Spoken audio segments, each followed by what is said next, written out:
know just where to stop, Thomas," laughed his driver. "You could almost manage it without me." Thomas had become conceited. He didn't realize his driver was joking.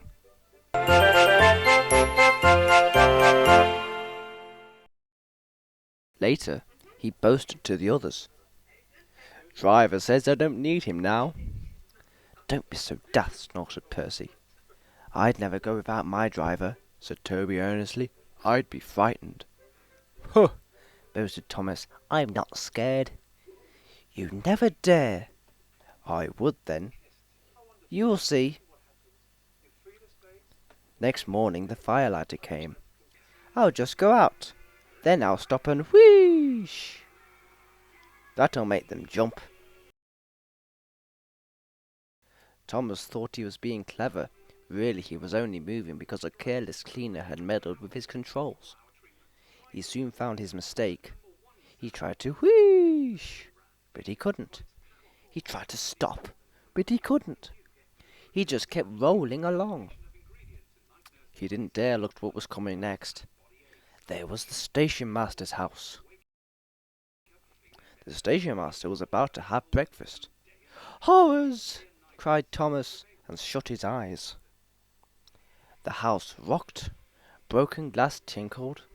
Plaster was everywhere. He couldn't speak. The station master was furious. His wife picked up their plate. "You miserable engine," she scolded. "Just look what you've done to our breakfast. Now I shall have to cook some more."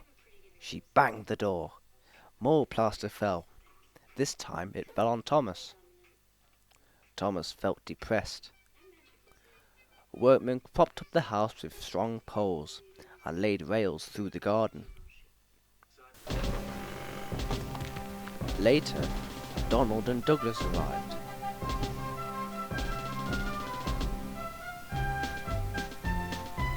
"Get the brushes there, Thomas. We'll soon have you back on the rails," they laughed. Donald and Douglas, puffing hard, managed to hold Thomas back to safety. Bits of fencing, the bush, and a broken window frame festooned his front, which was badly twisted. The twins laughed and left him. Thomas was in disgrace. There was worse to come. "You are a very naughty engine." "I know, sir. I'm sorry, sir." Thomas's voice was muffled behind his bush. "You must go to the works and have your front mended. It will be a long job." "Yes, sir."